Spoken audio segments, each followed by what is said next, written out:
Today is August 15th, 2014. I'm interviewing Everett Pitcher at the Hotchkiss Library in Sharon, Connecticut. Interviewer is Eileen Hurst with Central Connecticut State University. Also present is Everett's son, Stephen Pitcher. Everett, would you state your full name and your date of birth? Everett S. Pitcher.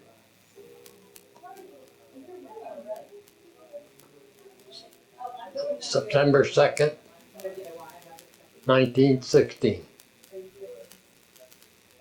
And Everett lives in Sharon, Connecticut.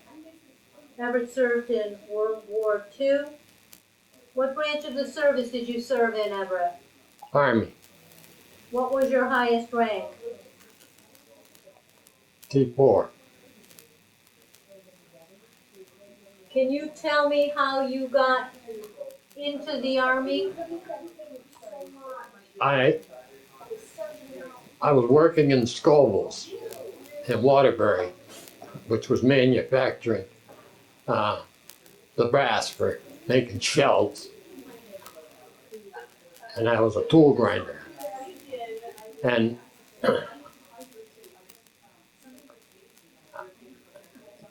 they came around and were enlisting personnel for ordnance company. And I figured rather than be drafted, I joined the Army to be in this ordnance. And we stayed in that ordnance till the end of the war, which was a good move on my part. So you enlisted right into the Ordnance Company? We went into the, yes, it was going to be the ordnance, but we went in the reserve in November of 42 and got called up in February of 43.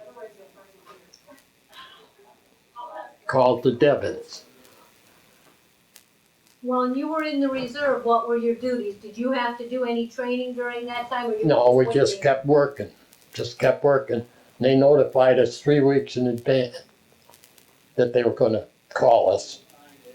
So we had to get a release from this draft board, which I did, and they told me I was lucky because I was going to go in the next draft. But they did release me. Now, were there a bunch of other young men from the same factory that signed up with you? Yeah, Did you all go to Fort Devens together? no, I was the only one that passed. Oh. There were 3 of us went together. And 2 of them, they found something wrong with them, but they were going to throw me out because I didn't have good teeth. But they said what I had, what the Army gave me, I had enough. So they took me. Now, you did your basic training right at Fort Devens? Oh no, Where did you go for basic? Santa Anita, California, right at the racetrack. And what was that like? What was basic training? That was nice. We were getting all the big name from Hollywood to put on shows. We had PX right there, and everything was real nice here. What was your training like? What kinds of things did they teach you? We went out on Mojave Desert, and we all figured we're going to Japan. We're out on the West Coast. We didn't. We went to England after we got through training. When you were in training, did you know that you were going to be with a tank outfit? Yep. So you trained right from the beginning on tanks? No. We trained basic training, learning, and they taught us our left foot from our right foot and such things. And then when we got in England, we got our equipment, the tankers. Where did you arrive in England? Bristol. And then did you stay there or did you go? No, we went down to a little town of, I don't know, Look, It was near Salisbury, England. Walla Walla, Yeah, Lopscombe Corner. that's it, Lobscoil. What did you do there? Did you stay there for very long? Yep, we kept getting more training. What were you trained specifically to do at that point? Well, I was in the artillery section. And I took care of the big gun. We took care of the big gun, the artillery section on the front of the tank.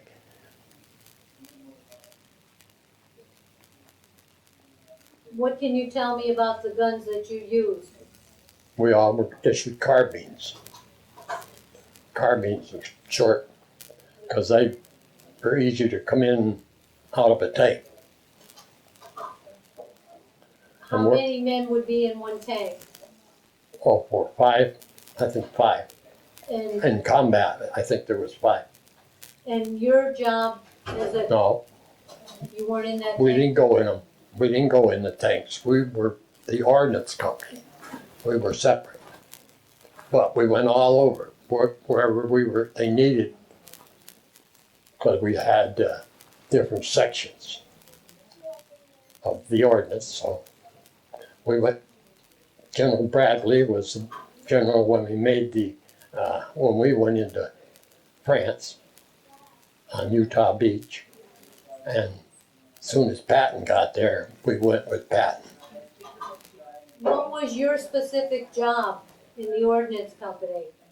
Take care of the big gun, the breech and the tube and the whole business. When you say take care of, are you talking like mechanically, Yeah. clean it? If they had something wrong with it, they took it back to ordnance. And if it was too badly and you couldn't fix it, we'd issue them another one. So we always had equipment with us. Now, I know that you did say you went to Utah Beach. It was after D-Day. Yeah. What was that like? We landed at 2 o'clock in the morning on an LST. And they gave you a strip map, where to go. Strip map, middle of the night, and never been in there. We found it though. You did? Yeah. And then what did you do? Well, we waited for what we were supposed to do after that. And they kept us busy. Did the ordnance company usually travel with the artillery unit? Not the artillery unit, but with the tankers So you were always with the tanker unit? close by. So they needed something, we had it. What did you do if you were out in the middle of the combat zone and they need something fixed on their gun? We had it, we'd do it. We'd fix it. So you would bring as many parts and tools as you could? Well, if it was, we always had the tools. And, I mean, we did for the breech, because that was our job, take care of the breech and the big gun, And we took care of that, so we had what we needed to do that unless there were too many parts. And we could draw parts from a center that carried parts. When you went to each new location, like when you went to Utah Beach, how long would you stay there? Not very long. We got off there at Utah Beach that night. And then we hit all these little places in France until Patton come, and then we switched from one general to the other. And we had to take the 1st Army patch off and went to the 3rd Army. So you were under 2 huge generals, both Patton and Bradley.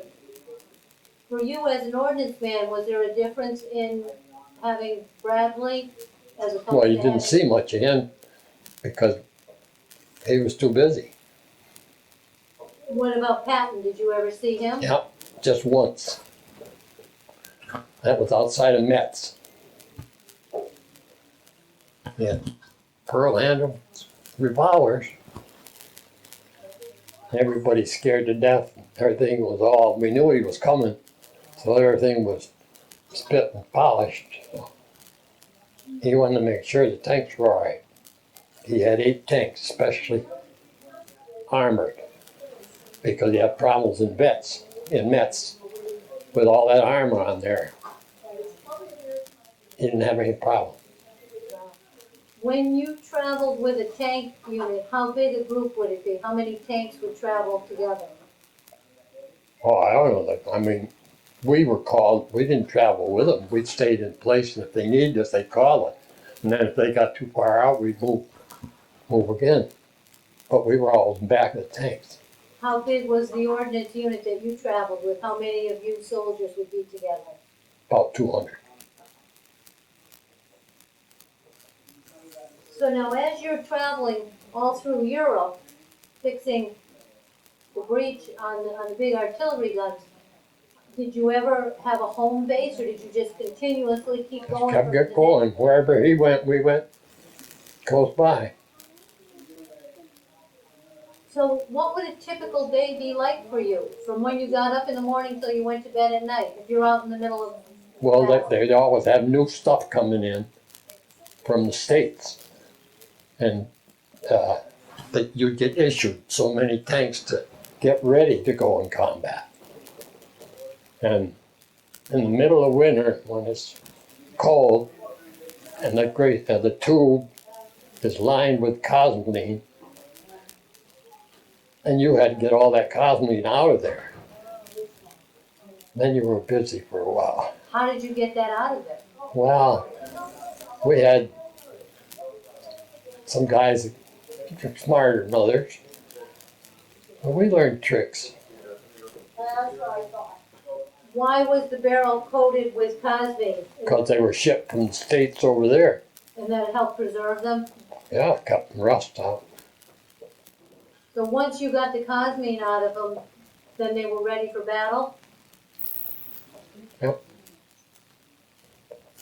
So what time would you get up? So in order to do this and to do your work and keep at it, what time would you get up in the morning? Well, it depends where you were and what you were doing. I mean, but it was early. You had a long day. But we usually had, we had places where we would build it that were pretty good. They were all, he'd more or less got sheltered for us. What kind of shelter did you have? Well, Did they either, actually have barracks that you could sleep in? oh no, you'd find an old blowed out town or something, and you'd find a place where you could put the men up out of the, out of the rain and such. Because I see a lot of the places you were in England in the winter was February, so it had to be pretty cold when you were moving around Europe. That's right. What did you do for food when you were moving from battle to We had a kitchen. We had a regular kitchen that went along with it. So a field kitchen. Would they cook 3 meals a day? If they had it. If not, you got a K ration or C ration. Do you remember what was included in a K or a C ration? Yeah. In the middle of winter, they gave me lemonade. In the hot summer, they give you hot coffee. But we had a chef that went right with us. He was from Torrington, Connecticut. So he and I got along very well. Did you know him when you were in Connecticut? I knew him as soon as we got in service. Wow. But most of the guys are from Connecticut. They were. Yeah. Because they went up through, enlisted them all, and they got all the shops, and the guys working in shops enlisted. And then they kept them all together. Oh yeah, we all went to the 560th Ordnance, tank ordnance. Was the 560th all Connecticut men? Yeah, until you got some replacements.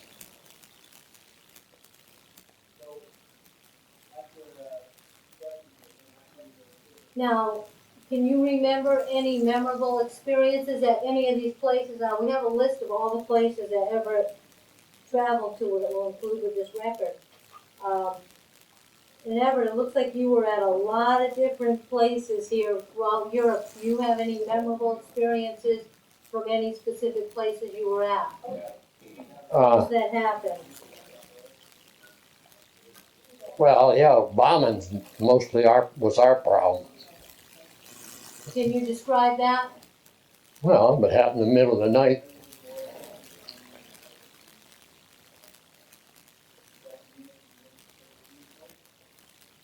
Would it be from the air or from Oh yeah, ground? air, mostly air. That had to be pretty scary. Oh yeah, So what would you do when the bombs would start to drop?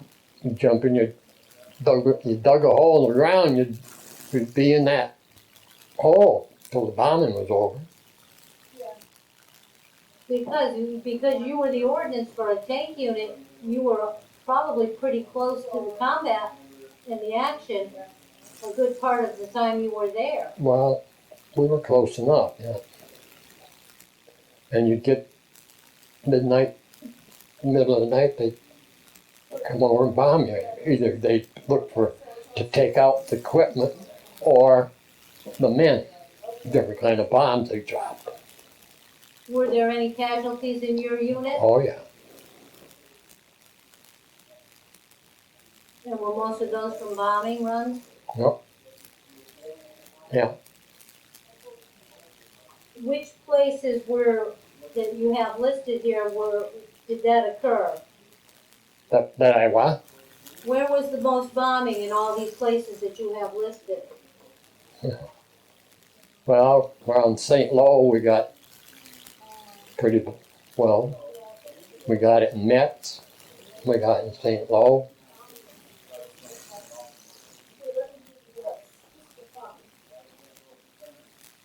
A few other places on up. I can't remember their name. Yeah.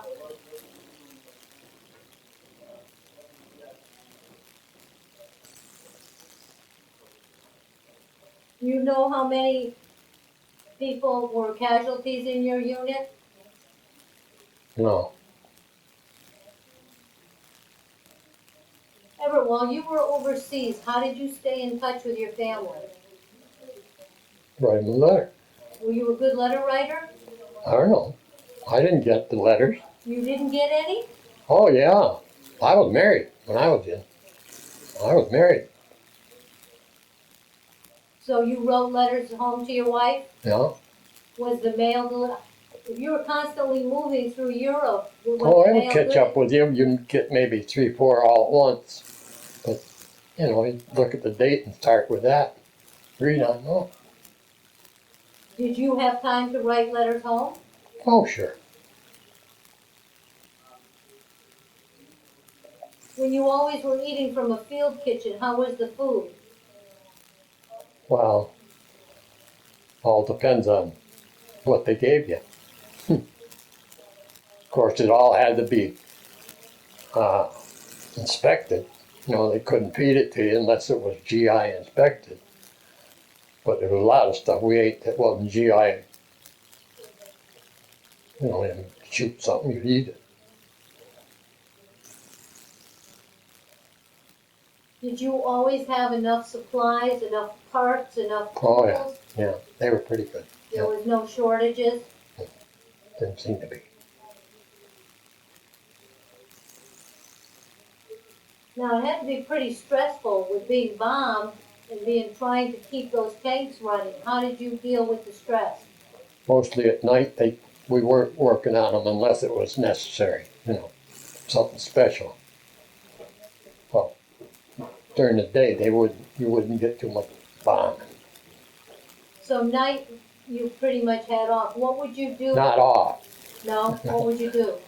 Probably you were tired enough to go to sleep somewhere. And besides, where could you go? Exactly. What did you do for entertainment if you had any time off? Well, you might venture into small towns. Sometimes you were lucky, sometimes you weren't. Do you recall any small towns that you went in just to visit?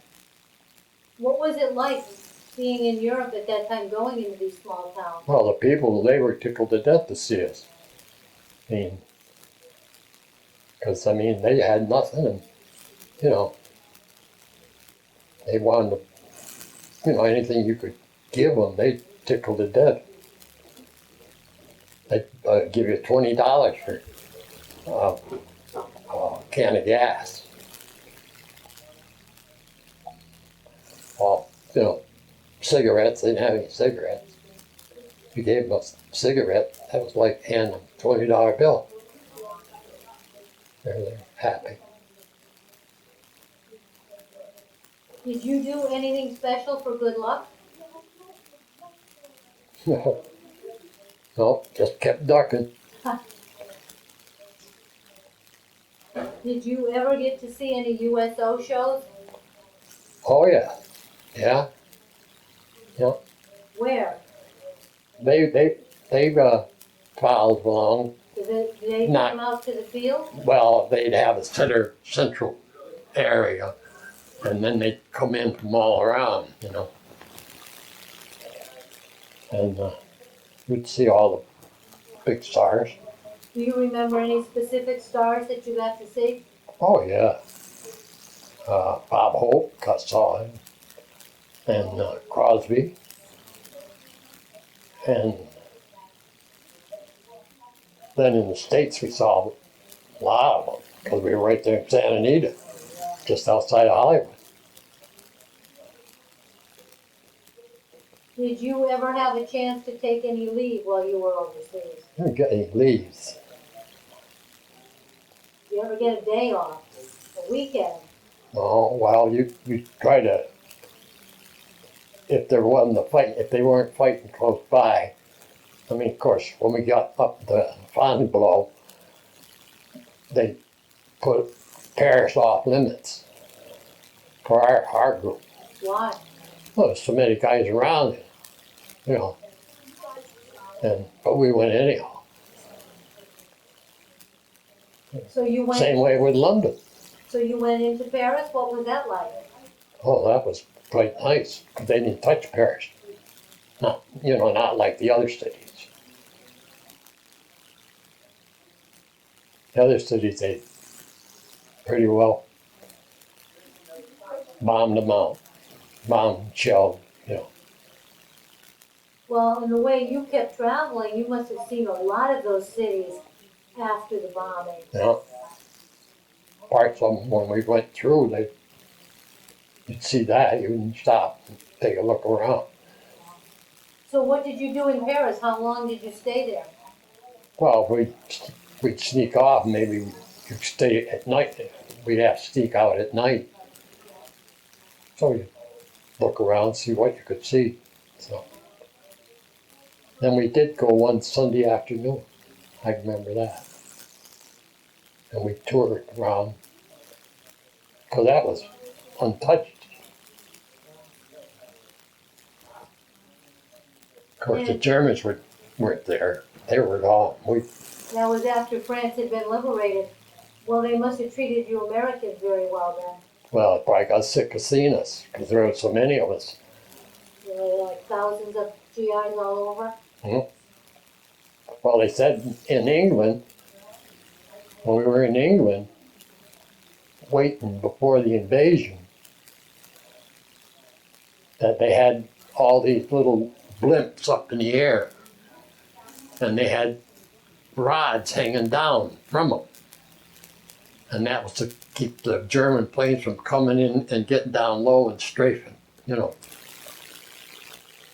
But that's, the GI said, well, it's the only thing that held the island up, those balloons. Oh, wow. There was so many GIs there. That's why they limit the cities, they didn't want you in there. So you went into London though. So now Yeah. London had been bombed. What was it like going into Oh, London? that was down along the water, the coaster, that was sad. They blow those buildings all to smithereens. They kept dropping bomb there. But we were up in the country, we were pretty safe. How far outside of London were you? Well, maybe, I think it was about around 15 miles or so. Now, when you were in England, did you have your own base to stay at with your own So that you could fix the guns Yeah, right there? we were doing, getting ready, yeah, right there. What did you think of the officers? Oh, they were all right. Some of them were kind of fussy, but they get on to you maybe once in a while, but they go right over your head. Because sometimes the GIs knew more than the officers. Do you remember your commanding officer? Yeah, What was his name? Lieutenant McFeeters. And what was he like? He was good. He was good. He was a good officer. I mean, he was fair.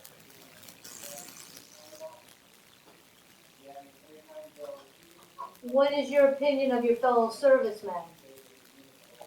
Oh, we're a good bunch of guys, yeah. Yeah. Everybody was, you know, for one another. We had all different sections. Like we were artillery, and then there was small arms section, then there was an instrument repair section, then there was a motor pool, and then there was recovery, and you know, certain guys were in that each section. So, Did you get to know all the guys in all those different sections? oh, pretty well. Now, because they were mostly from Connecticut, did you form any close relationships that you still Oh yeah, when you yeah, got home? yeah. I had a friend from New Haven. I used to go. We used to buddy all the time. We had one boy from Naugatuck, and he worked for Peter Paul Mounds, and he used to get a package of Peter Paul Mounds sent to him. Mounds and there was one other one. Almond Joy. No Almond Joys. They weren't made yet. Oh. Uh, like charcoal gum or something. But he passed it around. He would split it up with his guys. And if you got a package from home and you knew there was cookies or something, you put it up and you shared it. Everybody, if they wanted a cookie, they'd go help themselves. So it was a good bunch of guys. Did you stay in touch with any of those guys after the war? Oh yeah, we had reunions every year. Every year? Yep. Do you still have reunions? No, there's none of. There's only last reunion there was only 13 left. When was the last reunion? Oh, must be 4 or 5 years. Really? Ago. There were only 13 left. How many were there? And then now, since then, I've heard of 2 or 3 more that have passed away. How many were there originally? Almost 200. So your reunions would be huge compared to. Yeah. But we'd have reunions for like a dinner, and or we'd have an outing down in the center point where we could all meet. Are you in touch with anybody now? Oh, You're the last one from your crowd. no, I'm not, I don't know. I was one of the older ones, I know that.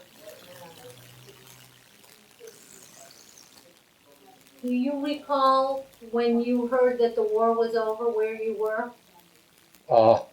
Nuremberg.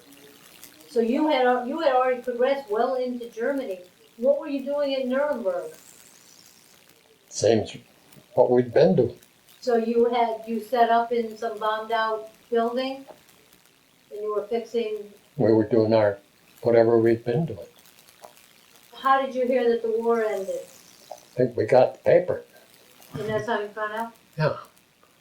Said ETO, war and ETO was over. What was the reaction of the men? Well, we knew it was coming because you read that and you'd see where 50,000 surrendered. Well, now they didn't surrender if there was a chance. Then if they surrendered, then somebody would you know, and all the where they were going, they were spreading out. So we knew it was coming, so we got prepared. How long did you stay in Germany after the war ended? That was the problem. Well, we stayed there until we got home on Thanksgiving. And the war was over, what, in May? Yeah. So how come you stayed so long? Well, they had to clean up a lot of, the equipment had to sort, get ready to ship it, and such things as that, move it. And then they put you in a, well, PEO, port of embarkation. And you'd wait for ship. And we were on and off 7 ships. Oh my heavens, why so many? Well, come to find out what they were doing, the colonel, we finally got upset, went after the colonel, and he went to find out why we were shipped, cut off every time. They were catching these guys that were there over there for about, they've just been there maybe a couple, 3 months, and they were giving them 90-day furlough home here to sign up. Re-up, and they were grabbing it, the kids were grabbing it, and they got shipped home for 90 days, and they were taking our place, you know, till we found out about it, and then we got on the next ship. Well, since you had to wait so long, did you stay at Nuremberg until you finally were able to ship out? We stayed there, yeah. That was a long time to stay there once you got all your guns squared away and packed up. Oh yeah, we had, after war was over, they had, trying to keep us busy, you know. And I went from Belgium down to Marseille. Just to visit? No, I got on with a truck driver. And a young outfit that just got over there, they were shipped them down to Marseille to go through the canal into the CBI. Or China, Burma, India. And they all thought they were going home. But then we just hauled their equipment down there, part of their equipment down. And it took you 7 days to go down there. So we had 7 days to get back. And boy, we made a lot better time in that convoy, so we could spend a couple where we wanted to, you know. So where did you go? Marseille? Oh, yeah. Well, no, we did go to Marseille, but on the way back up through. Back, we had to go back to Belgium, where we picked them up. So actually you got to see several other countries then. You went to Belgium? Oh, yeah. Yeah. When you finally were able to ship home to the United States, how did you get home? Did you go home on ship? Yep. Took us a long time to go across because we were in a convoy. And we woke up the next morning after you got aboard ship at night. You woke up the next morning, and no matter which way you looked, there was thousands of ships going in this. It was one of the biggest convoys that went across. Wow. Do you have any idea? And we were the outside ship. They wouldn't go any faster. The convoy wouldn't go any faster than the slowest ship. And then you had these Navy DEs riding around on the outside, you know. So when we came back, I think it was 5 days. And where did you land in the United States? Boston. We went out of Boston. So when you arrived in Boston, were you discharged from the service then, or were you still in? No, we were still in. They put you in Miles Standish. Well, it was a camp, and they discharged you from there. You went through all the process of being discharged. So you got discharged from Miles Standish? Do you remember what your last day in service was like? No. Well, we all got discharged. We chartered a bus, I know that.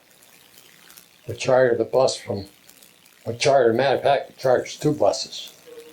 One went to New Haven and one went to Hartford. And I got on the one to Hartford. Then my wife met me in Hartford. Wow.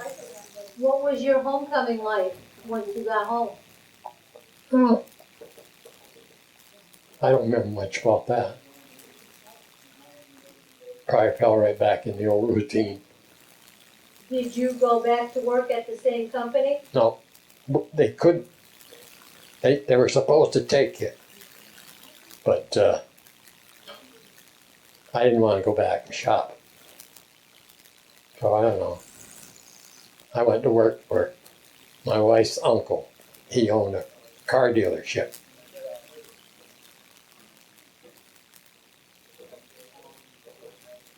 And is that what you stayed doing? I stayed there 17 years. Then I bought my own place in Sharon, right here around the corner. A car dealership? No, gas station. Oh, I stayed there 17 years. I retired. wow. So do you think that what you learned in the Army helped you in civilian life? Not really. No, Not really. that was all stuff you already knew? Well, altogether different. You must have some mechanical ability though, if you were good with the guns and then you were good with cars. Well, we didn't get to shoot the guns much. No, but you kept them operating. Well, yeah. How would you say that your military experience influenced your thinking about war? Well, some was good, some was bad.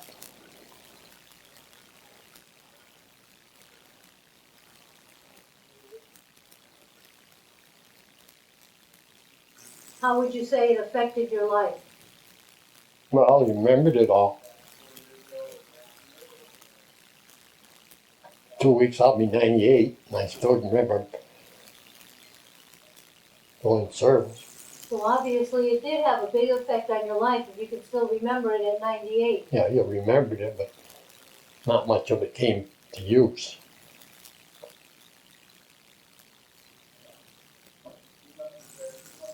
Everett, is there anything else that you can remember, any other memorable experiences or anything else that you'd like to tell me that we haven't talked about? No, I guess not. Is there any other stories or anything that you can think of? Things that happened? Well, just we saw Gerald Patton once, and after the war they had like the Olympics. They had diving, and they had softball, they had baseball, they had horseshoe pitching in the stadium right there. And, big enough so that Piper Cub could land in it, you know. Were you there? Did you see it? I was all part of it, sure. We used to sneak out, go to, like, one outfit would have a ball team, and we saw the diving part of it, and softball part of it, and, you know.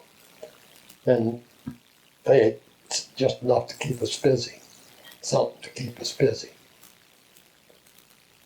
Well, that's pretty historic. Not that many people get to see the Olympics.